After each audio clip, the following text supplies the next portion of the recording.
magpasig laban sina Papa Toto at Kimi. Pero bago ang kanilang matinding 1v1, kamustahin muna natin sila. Ayan. Magsimula. Saan tayo magsimula? Ayan, kay Kimi tayo. Gusto mo si Kimi na lang yung kakausapin natin. Hindi ko sabi mo rin naman si Ay, Papa Toto. sorry. Kasi, alam mo, sobrang familiar kasi ng feelings para sa'yo. Kaya akala ko kasama ka namin dito eh. Oh. Anyway, Ate Kimi, anong pinagkakaabalahan natin sa life?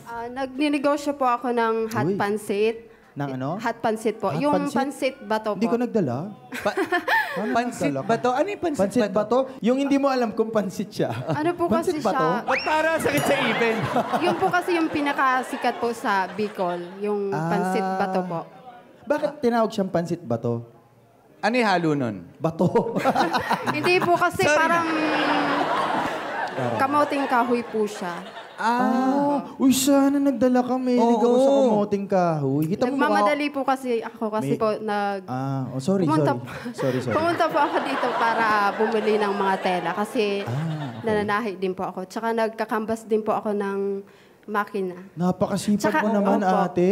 Tsaka napakasulit po talaga kasi dito po ako ngayon sa Barangay 5. Iyon. Ayun. Grabe. Good vibes. Diba? Bakit napakasipag mo, ate? Bakit ba? Mayroon ka bang pinagandaan? Para ba kanino yung pagsisipag mo at pagsali dito?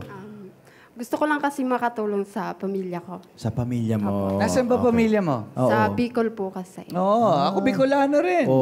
Dahil na ako nataram, pero matuman din ako sa Saan Bicol. po sa Bicol po? Sa Daet. Doon ako pinanganak. Taga-Daet po pala kayo. Ikaw, saan ka ba sa Bicol? Sa Albay po, sa Kamali. Wow. Shout out nga pala dyan sa mga Kamali! Nagulat ako sa iyo, ate.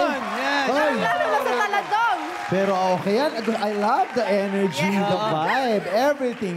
Yung unexpected lahat, di ba? Oo. O, dyan ka na. Eto, ikaw, Papa Toto, ano yung pinagkakaabalahan mo?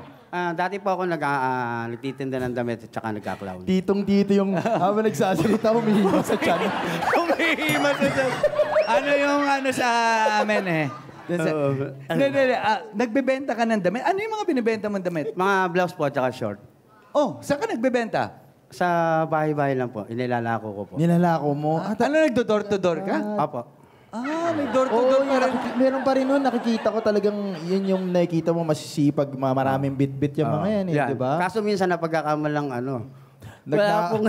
Nakumuha ng mga damit. Nagnakaw ng mga damit. Sumungkit. Magmamas ka kasi. Saka kapag dadaan ka, wag ka dadaan doon sa sampayan nila. Kasi baka kinuha mo doon. Hindi, nag-e-excuse naman. Hindi, ang tawag doon, yun yung original na live selling. Yun na, live. Live selling yun. Live selling. Okay, bukod dun sa pagtenda ng damit. Pero ano po ngayon, nagbablog po ako. Ano yung mga content mo sa mga vlog mo? Comedy po. Comedy. Comedy. Para entertainment lang. Comedy. Meron ka ba joke dyan? Kung comedy, bigyan mo baka nga may kami joke ka joke. dyan. Wala eh. Wala. Okay na yung joke ko. Yun na yung joke mo. Okay. Pero ikaw, bakit mo naisipan sumali dito sa Barangay 5? Hindi, kaya ako sumali rito siyempre dahil para sa mga anak ko. Ilan po yung anak niyo? May nagkakamaling 4. Ano? 4. Apat, parang terno dun sa ngipin. Parang pangalan niya kada isang anak mo. Nakapangalan na yan. Kaya, actually, dapat yan, patanggal na lahat. Tinira niya talaga yan in commemoration. Kasi pag nawala yung memory ko, nandito na yan. Pero, ayan, dapat dito talaga patibayan sila. Patibayan kayo. Parang yung ngipin mo, napakatibay, di ba?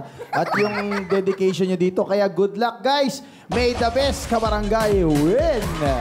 Sino kaya sa mga maglalaro ang makakakuha ng jackpot round? Malalaman natin yan dito sa ating huling palaro. Ang Bihis Ketball. Bihis Ketball. Okay. Paano malalaman kung paano lalaroin to? SK? I-play mo na yan. Pogi. Magsisimula na ang liga, kaya mag-prepare ng maging bida dito sa Bihisketball! In this barang game, dapat lang masuot ang parte ng basketball uniform. But here's the twist. Kailangan magbihis habang nagtotoss ng balloon. Remember, bawal itong mahulog or else baka maunahan kayo ng kalabang mag-shoot ng balloon sa basket. First to finish the game, pasok sa jackpot round. Mga kabarangay, kapag narinig nyo ang 5, parang game na. Kaya naman, 1, 2, 3, 4, 5! Ayan na, sinusuot na. Naunang nakatampot. Si Papa Toto. Nasuot na. Saan na pumunta ang lobo ni Kimi? Papa Toto. Ayan na, nasa ulo na niya. Si Kimi, nasa ulo na rin ba niya? Ayan na, namumuna pa rin si Papa Toto. Papa Toto. Papa Toto. Kumuha niya ang short. Sa takuan niya ang short. Hoy! Lumayo na! Ay! Ay! Hala! Sige. Hala! Sige, Kimi. Kaya. Ayan na. Sige, suot. Suot na kay Papa Toto. Up! Ay! Ulit na yan. Ilapag mo muna. Ilapag muli yan. Tapos umulit ka. Yan. Yan. Galit, Kimi ha. Suot mo. Tasa mo. Yan. Sando. Breathe. Yan. Up. Suot mo kami. Ay, ako. Ulit ka ulit. Papa Toto. Ayan na. May pagkakataon Tasa ka mo. na. 1, 2, 3, go. Yan. Oy.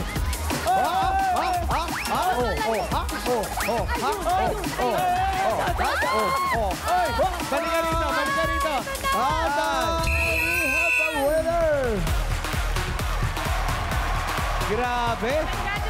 Grabe. Ang natirang matibay matapos ang 4 na palarong barangay ay walang iba kundi ang napakatibay na si Papa Toto.